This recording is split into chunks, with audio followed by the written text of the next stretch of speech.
근태 의원님. 예, 감사원장님. 네.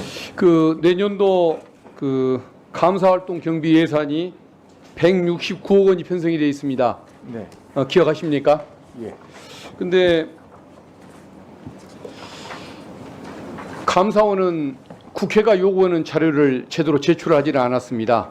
그리고 유병호 사무총장은 자기가 좋아하는 책 300권을 예산으로 구입한 다음에 직원들에게 배포를 했습니다. 또 국내 여비를 보니까 해외 출장 여비로 전용을 해서 쓴 사례들도 있습니다. 근데 무엇보다도 그 잘못보다도 무엇보다 더 큰 문제는 유병호 최달령 사무총장이 취임한 이후에 3년째 표적감사 그리고 감싸기 감사를 계속 저질러 왔습니다. 같은 물이라도 소가 마시면 우유가 되고 뱀이 마시면 독이 된다는 말씀 들어보셨지 않습니까? 네.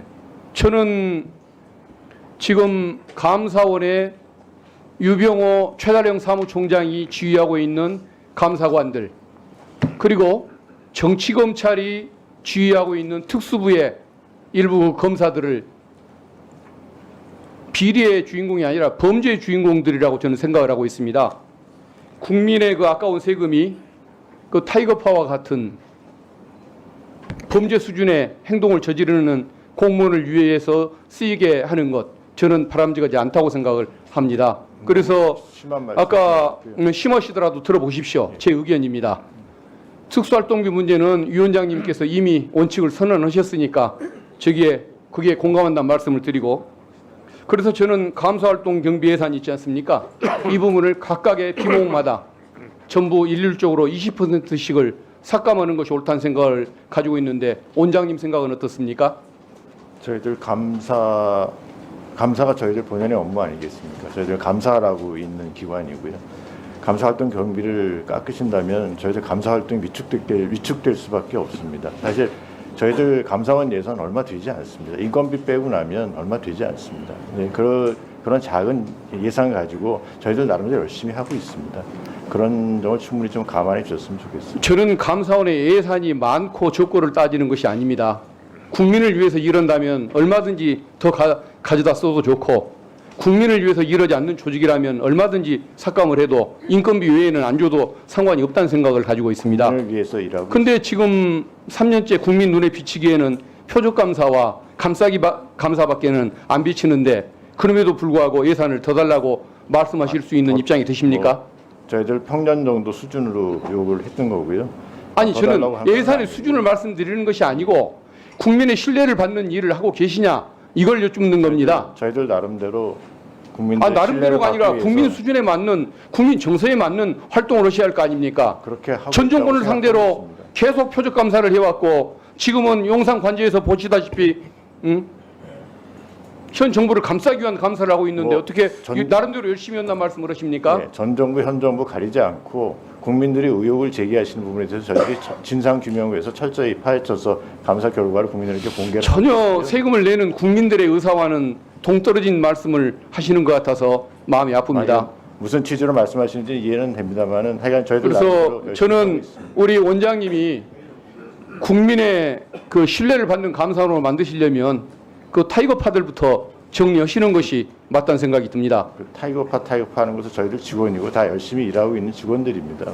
그 직원들이 감사원에 제가 그동안에 가져왔던 감사원의 이미지를 망친다고 보기 때문에 그 말씀을 드리는 겁니다. 그것은 지금 정치검사들 출세를 위해서 이러는 그 특수부의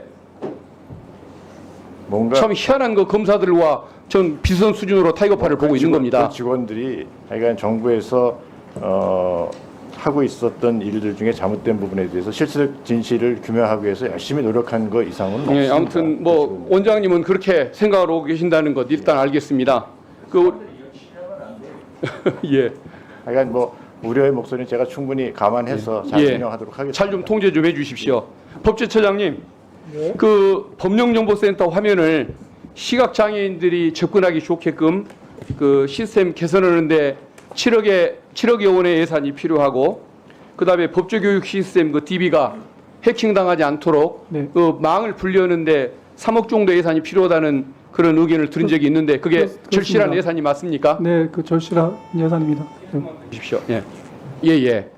좀 높일 수 있도록 함께 노력할 수 있으면 좋겠습니다. 예, 특히 그 시각장애인과 관련돼서 예. 시각장애인들이 정보 접근을 좀 예. 쉽게 할 수 있도록 예. 그 화면 전체를 좀 시스템을 좀 바꾸고 예. 또 예를 들면 이제 출력도 점자로 할 수 있고 하는 식으로 시각장애인뿐만 아니라 취약계층들을 위한 그런 그 편리한 그 시스템을 구축하려고 열심히 노력을 하고 있는데 예. 거기에 대한 예산이 뒷받침이 좀 필요합니다. 알겠습니다. 네. 예.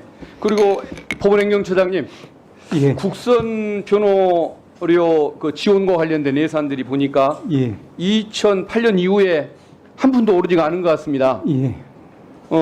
국선 변호인들 우수 인력 채용하고 예. 그다음에 자기 돈을 내가면서 사무실을 지금 운영한다고 변협 쪽을 통해서 들려오는 말들이 그렇게 있던데 예. 이 예산을 그래도 좀 올려야만 우수 인재도 유치할 수가 있고 사무실 운영이 내실화되는 거다.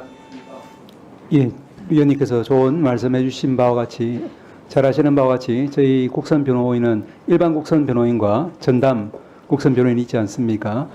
그런데 전담 국선 변호인 같은 경우에는 주로 어려운 사건 위주로 정해진 사건을 맡는데 그분들이 지금 이제 그 시간당 급여 수당이라고 하는 것이 일반 국선하고 역전이 될 정도로 지금 이제 급여 사정이 좋지가 않습니다. 예산 문제 때문이라고 말씀드릴 수 있고요. 또한 일반 국선 변호인은 아시는 바와 같이 이제 저희들이 해마다 지금 연체가 되고 있습니다. 그런데 이제 이 부분은 정말 저희들이 말씀을 좀 드리고 싶은 것이 그 예산이 충분하지 못한 반면에 저희들이 이제 피고인의 인권 보호를 위해서 또 신속한 재판을 위해서 가급적 많은 피고인들에게 국선 변호인을 선임해서 재판을 진행하고 있는데 그러다 보니까 과거보다는 훨씬 많은 국선 변호인이 선정되는 데 반해서 예산은 훨씬 더 많이 지출되어야 할 구조임에도 불구하고 누적적으로 예산이 이제 연체됨으로 인해서 큰 곤란을 겪고 있는 상황입니다.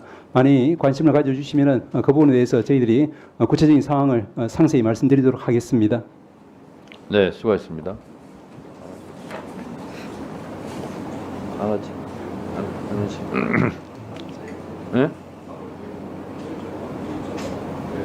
아니 아까 안 한다고 그래가지고.